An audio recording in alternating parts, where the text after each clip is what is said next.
One more speaker before we break for refreshments, and particularly from the Socitm perspective, this is a particularly important one. I'm sure you will have gathered from the signs all around the stage and elsewhere that the headline sponsor for the conference is HP, or should I be calling you Hewlett-Packard Enterprise now? I'm not sure. You can mention that one. Your next talker is from the headline sponsor, David Chalmers, who's the Vice President, Chief Technologist for the Enterprise Group, what we are still at the moment calling HP. Thank you very much, and good morning, ladies and gentlemen. I'm the person standing between you and coffee and getting to stretch your legs, so this will be a relatively short presentation, and thank you for taking the time to listen to me this morning. What I want to try and do in the next 10 to 12 minutes is actually try and take a step back a little bit, and try and give you a broader perspective of some of the major changes that are going on in the IT industry, and some of the core technology changes that you, as a community, are, I guess, either blessed or challenged, depending on your perspective, as you are going to be managing IT in probably the biggest period of change that we've seen in 40 years. In the next 3 to 4 years, you will see more change in technology than you have seen in that whole previous period. It will open up all sorts of doors for you, it will open up all sorts of opportunities for you to do things better, to do things cheaper, but it will challenge you significantly to stay informed and aware of what's going on. So I'd just like to take a little bit of time this morning to talk a little bit about some of those changes, perhaps give you a slightly broader view. Now, if you start off with a historical perspective, particularly as we're based here in the northwest of England, you can look at every major cultural generation and identify one industry that was critical to driving that particular period of cultural change forward. I mention the northwest because the first one, obviously the late industrial revolution, small manufacturing, was dominated in this part of the world, in the late industrial revolution phase. In the 18th century, 19th century, it was all about railways that started to transform individual transportation needs. In the 20th century, at the beginning, it was all about the car that completely changed how we think about how people move. And in the late 20th century, it was the telecoms industry that really defined how people started to think differently about what they are to do. Today, it's information technology. Information technology is the industry that is changing the way our entire culture works. You've probably seen some of that over the last few years. You will see hugely more of it in the next 4 to 5 years. Our whole culture is being driven by IT. Nothing happens today without IT. Banks are essentially software organizations. Supermarkets cannot put food on the shelves without information technology.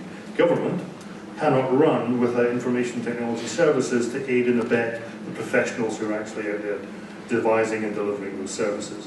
Technology will matter to us as a society. We also see that it's going to happen an awful lot faster than it used to. And I'll give you a couple of statistics just to try and bring this point home to you. Because as an industry, we are riddled by cliches, and I apologize on behalf of my whole community for that. But we like to talk about change as the only constant, and however, it's true. If you look at how long it took things to get to 50 million active users, that's an interesting way. Radio took 38 years to get to 50 million users, from Marconi doing his first thing with wet wire. It took a while to get to 50 million users. Television was much more successful. It was 13 years. The internet took 4 years. Facebook, once it broke out of Harvard anyway, was less than 4 years to get to 50 million users. Now, of course, well north of 1 billion. Instagram took 6 months.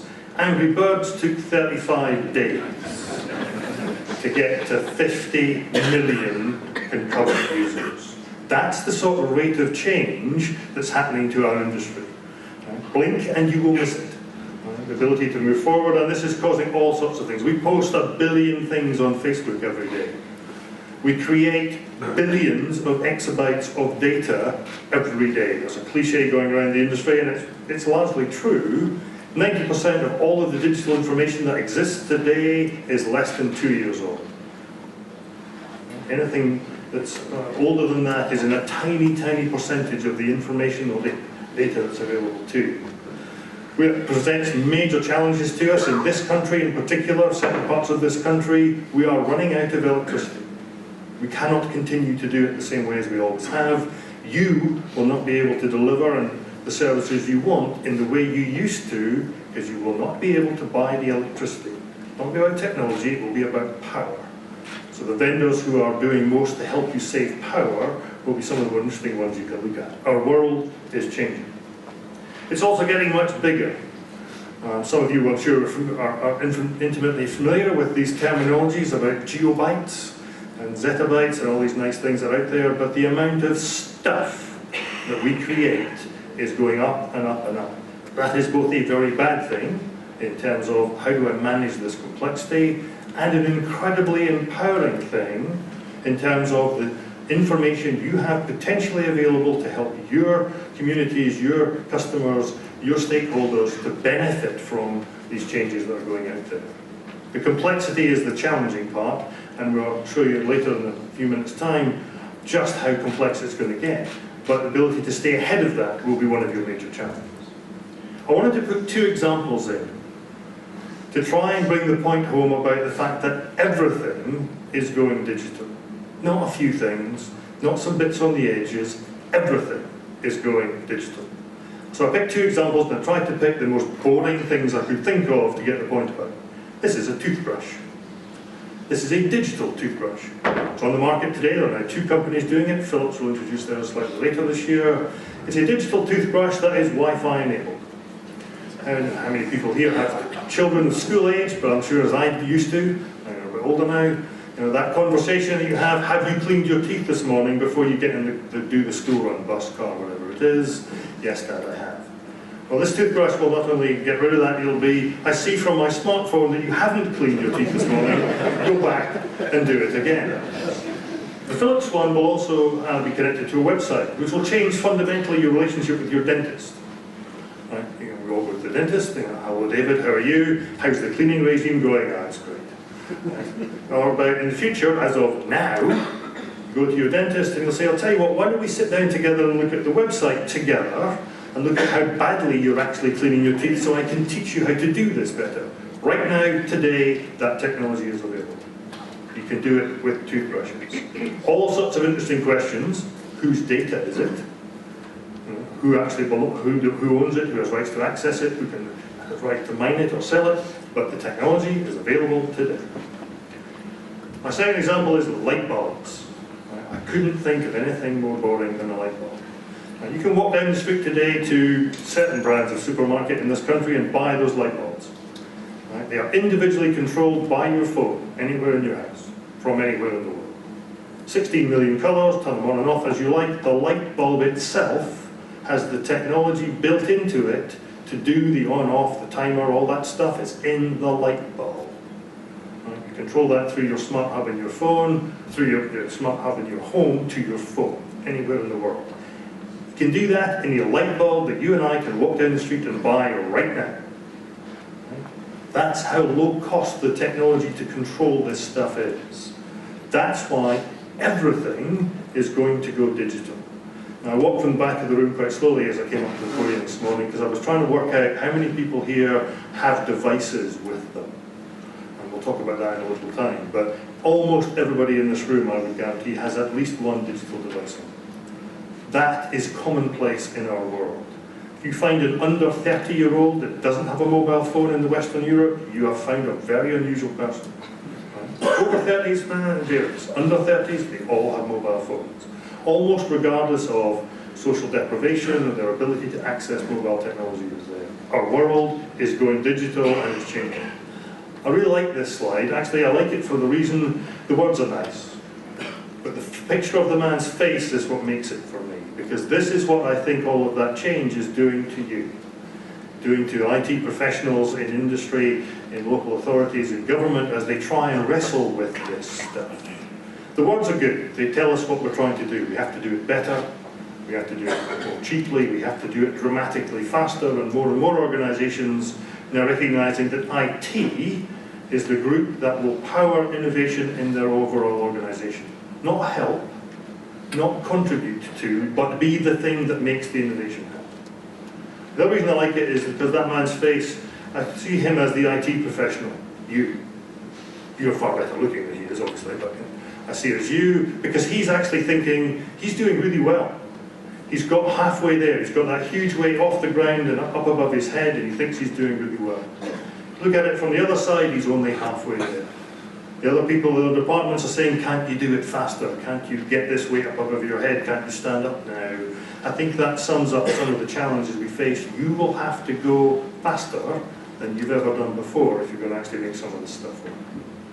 So what's needed is a new style of IT. If you think you're going to do this the way you did it before, just buy it better, buy it cheaper. Of course you'll do some of that, but it just won't get you where you need to go. You need a new style of IT to complement to, alongside and build upon, but a new way of doing it. We talked a little, I had listened to some of the earlier speakers talking about cloud-based services that dominate the marketplace today. 75% of all organisations in the UK make use of cloud services today. Right? It's an ordinary thing to do. Mobilities, being able to use social style media to build upon and use very different technologies as we go forward. So I look at this from I'm a technologist, I've been doing this 38 years, so it's kind of what I do. But I look at this from the ability to make things happen. So I talk about big data. For me, this is not just about more stuff. That's the boring part. You'll have lots of that. You'll argue with vendors about how much storage you need to buy, and we'll make far better ways to help you do that.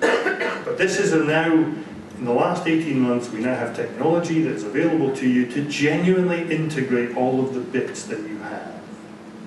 Whether you own it, whether it's on the outside in social media, whether it's in traditional IT systems, whether it's in a video file, whether it's in a tweet, whether it's in a phone call record, right now, today, you can genuinely integrate that together without having to go through the huge technology back-end processes that we used to. Now we've provided you with the tools to actually start moving forward. So the challenge now becomes not can I, but dare. Dare to share, I think, is the challenge for our community in terms of the integration of technology. It's not that we can't do it anymore, it's about how are you going to do it and when are you going to do it. Apologies, this is a slightly busier slide. I didn't realise quite how big the room was today. This is about mobility.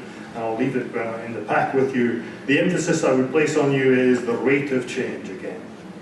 From mobility today, any application you buy, and I would challenge our commercial people that were on the stage before me, any application you buy that was not designed to be mobile first is probably a poorer buy.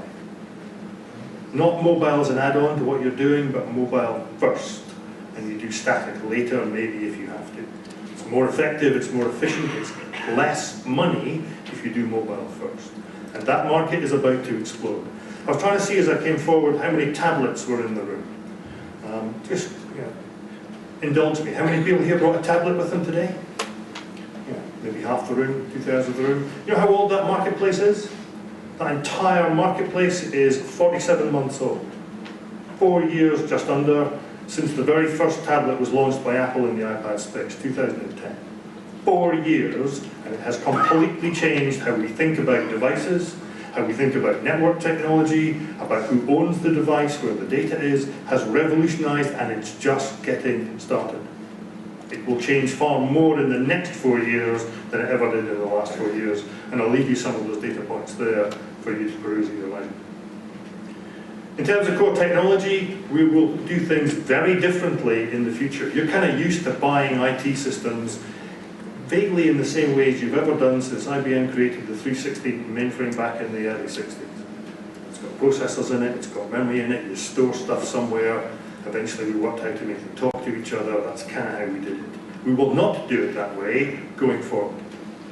And you'll break it down into some of these pieces. You're used to buying storage today, and probably some of the most difficult conversations you have are with storage vendors. We're one, right? So I'm in this camp as well, because you've got more stuff to sell. And you have lots of different layers of ways of doing that. Within 2 years, you will not do it that way. You will have one flat memory space. Think about memory that's petabytes in size and has state. So when you turn the power off, it's all still there. And that's all you'll have. You won't be buying brown spinning rusty stuff anymore.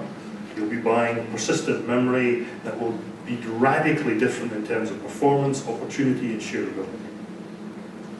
Processors, we've been terribly used to general design processors for decades. Mostly Intel style, x86 from either Intel or AMD, and you were all kind of comfortable with that. We buy them and we put applications on these standard platforms. You won't do it that way in the future. You will use far more specific systems on a chip, very much designed to do the thing you wanted to do, at a dramatically more effective price point, and very, very different energy consumption. I'll give you one little example. HP runs a website, hp.com. It's a reasonably chunky website. We do 300 million hits a day, about $10 billion of e-commerce a year go through our website. It's a reasonably important thing to us.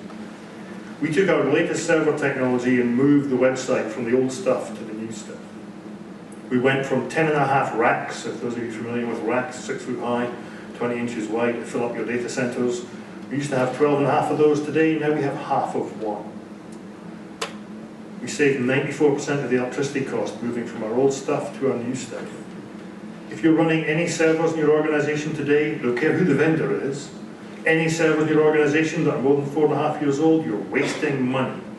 Because the power savings alone in buying new stuff versus old stuff will pay for itself in less than a quarter. That sort of rate of change starts to change the way I would encourage you to think about why you would buy service rather than technology and how you need to move forward. We'll change the way we wire our industry. Anybody who has to spend any time in your data center, you go into your wiring closet, you'll see a picture of something vaguely like that. That's a real data center, not an HP one. I'll tell you who the vendor is over there. But fundamentally, we have a problem in that electricity is too hot and too slow and it runs on copper wires. We won't do it that way anymore. We'll use electricity, we'll use light through fiber. So everything you buy will be fiber connected. Photonics rather than electricity. It's colder, it's cheaper, it's faster, it's dramatically more reliable. Changes how we plug all these things together. You'll buy software very, very differently. I picked on one vendor here, but you could put your favorite ELA of choice, and I did absolutely agree with the ELA discussion that started earlier. You won't buy it that way anymore. Software is not built that way anymore. The really interesting software comes from much smaller, far more agile organizations, and the ability to pull it together in an open source framework is where we see more and more and more organizations getting benefit. I see most of the customers I talk to tell me they've signed their last enterprise license agreement. We're not going to do it that way. We're going to do it differently. We change from the device, lots of multiple devices. I'm sure we see lots of multiple devices in there. The device becomes almost irrelevant. The content matters. How you run it on lots of devices. Increasingly, you'll have people telling you which device they're going to use rather than you handing them to them. I do quite a lot of work with graduates. It's part of one of the fun days for me is in early September when we have the new batch of graduates who join HP. I've been doing it for several years. It used to be good fun because they would come in the first day and they're all 22 or 23 and they're all shiny and excited and dressed up in a brand new suit. And it's their first day at work. And we give them a new laptop and a new phone and they're all excited. The last 2 years hasn't been like that.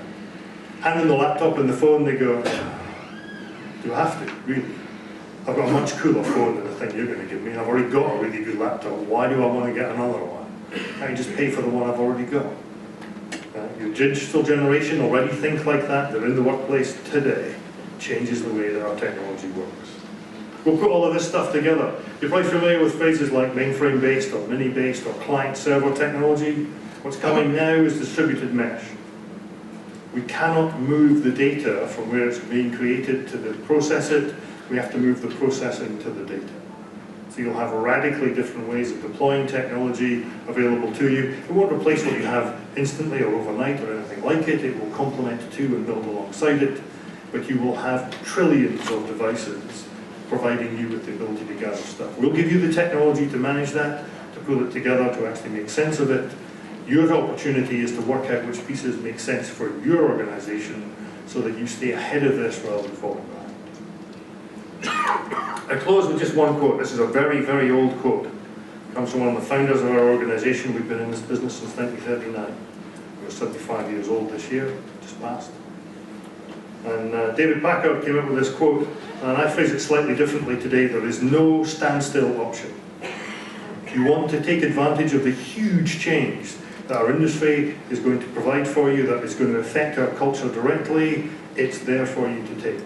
If you don't take advantage of it, you will start to be able to fall behind. You'll fall behind rather. You will not be able to get and deliver and create and manage the services that your end users want. Be able to get the community benefit that you need. It's a hugely exciting time. See, I've been doing this 38 years and I'm more excited about the potential benefits of our technology as an industry, certainly as a vendor for HP. There are much more available to you now and over the next few years than there has ever been. Our challenge is to work out ways of how do we work together so that we can actually help you get the benefit from all of this. With that, thank you very much for your time.